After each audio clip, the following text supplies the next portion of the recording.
Hi, welcome to Little Bighorn Treasure Hunting Sources 28. And today I'm just going to kind of give you some new pieces that I've picked up here and follow through a little bit on the Fetterman massacre. Afterwards, they weren't able to go and recover their dead that day, and it was bitterly cold. And the next day they went and they found all the pieces of the people. They had eyeballs and genitals put on rocks and just hacked up, and they didn't know who belonged to anybody. So they, in 2 different trips, they brought them back and they tried to bury them, but the ground was so frozen, it was so cold, they could only work for 15 minutes at a time. And so anyway, it was horrific. And the colonel, he requested in a letter that they send Spencers. Don't send any other weapons but Spencers, the repeating. And these are the type of Spencers that they would have been able to send them. And the first one will start here. This is an 1860 Spencer. They were used in the Civil War, 56-50, 7-shot, loads from the butt. All of them load from the butt in a tubular magazine.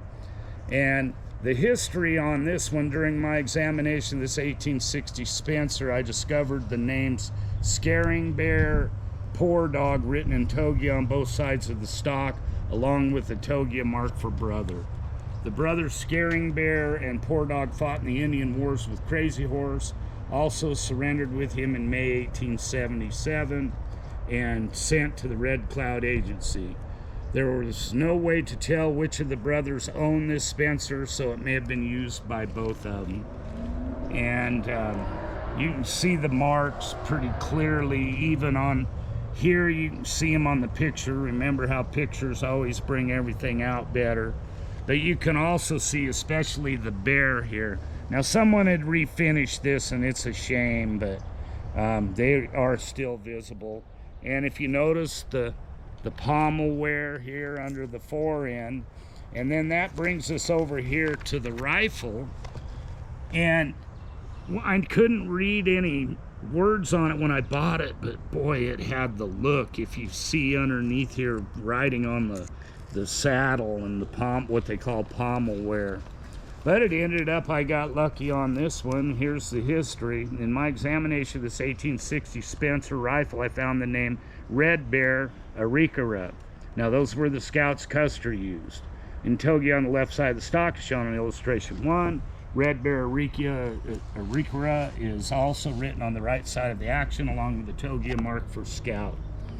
Red Bear, whose birth name was Handsome Elk, was born in September 1853 at Fort Clark. Red Bear was, of course, one of the scouts from Custer, and Custer armed all his scouts, including the 6 Crows he got from General Terry, with Spencers. I feel they were better armed, actually, than his own cavalry with single shots. And it says on May 13th, 1876, Red Bear and his brother-in-law, Bear's Eyes, enlisted with the 7th Cavalry Scouting Unit. They received their medical clearance, but before receiving their uniforms and weapons, the men were invited to the office of Tom Custer by Frederick Francis Gerard, the interpreter, to formally enlist as scouts for the 7th Cavalry. Harry Armstrong Audie Reed, the nephew of Tom and George Custer, was also present. The men were told that they would be leaving in a few days for the Sioux campaign and to remain at the fort until the time came for their departure on May 17th, 1876. Everyone left for the campaign. The following is testimony of Red Bear about the day of the Little Bighorn. When we marched, Custer ordered 2 groups of scouts to go ahead, one on the right, one on the left. Soldier and I, Red Bear, led one group. Bobtail Bull led the other. Custer ordered us to take the Dakota horses from their camp. We rode ahead. We stopped at a lone teepee. We were looking around when Custer caught up with us, and he was disturbed with us. He said, "You're supposed to go right on to the Sioux village. I told you to dash on and stop for nothing. You have disobeyed me. Move to one side and let the soldiers pass. You in charge. If any man of you is not brave, I will take away his weapons and make a woman of him." Red Bear said the scouts told Custer they were ready for battle, and they watched as Custer turned off to the right with his men. Red Bear said, The scouts that crossed the river with Custer were Red Bear with Young Hawk, Goose, Black Fox, Red Star, Strikes 2, Bloody Knife, Little Sioux, Bobtail Bull, Forked Horn, Red Foolish Bear, Boy Chief, Little Brave, and One Feather. We rode hard, charging down the Bighorn, and when we got across, we separated. 6 scouts turned to the right after the Dakota horses that were in the timber. Boy Chief and Red Star were ahead, followed by Strikes 2, Black Fox, Little Sioux, and One Feather. Bloody Knife led the others straight at the Dakota camp. This group was Young Hawk, Goose, Forked Horn, Little Brave, and myself, Red Bear, Bobtail Bull, and the 2 Crow scouts. We rode to the Dakota camp and they shot at us. The soldiers caught up with us, then the Dakota charged. We rode to the river. I shot one Dakota with my revolver, then crossed the river.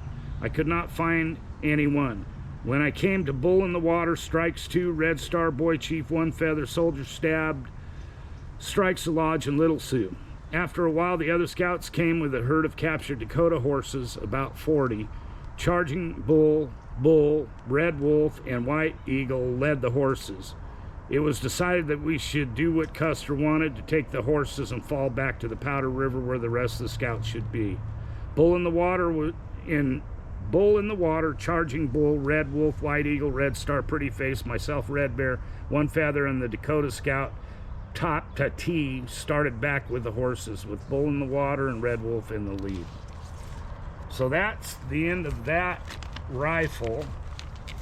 And then next you come over here to, this is an 1865 Spencer. Now their barrel is 2 inches shorter, and this is a 50 caliber instead of the 56 caliber as the Civil War 1860 model. And some of them will even have what they call a stabler cutoff down by the trigger to make them a single shot. Now this one has an English name on it, and it's Hall, and then there's some initials that are hard to make out. But if you look here, you can plainly see, here's the beak for bird, which we've showed before. Here's the mark for plenty. A lot of times you'll see plenty of soldiers, but this one happened to belong to plenty birds. And if you come here, you can see the same marks here, and it's also present on the stock if you look. But once again, it's well worn, and the pictures are much better to bring it out. And the history with this is, during my examination, this 1865 Spencer 12,004, I found the name Plenty Birds written in Togi on the right side of the stock. Plenty Birds was born Oglala, Lakota Sioux, and the family lived in the Wounded Knee district of the Pine Ridge. There is a name carved on the right side of the stock near Plenty Bird's name, which I believe is the name of the person who bought it from the family. And if you look on this one also, it's very curious because you can see the name again on that side, and it says W.T. Hall. Let me set this here. And then if you come here, you can see, and I don't know if this is dubious or what, but it says 7, and then instead of it Calvary, it's Calvary, like our Lord died at Calvary. And anyway, it's been kind of scratched with, messed with, so I don't know. Wendell hasn't written me on that. I sent him some further pictures, so I don't know what to think of that. But anyway, that's the difference of the 3 different Spencers that were available, the long rifle and 2 different carbines. All right, thank you.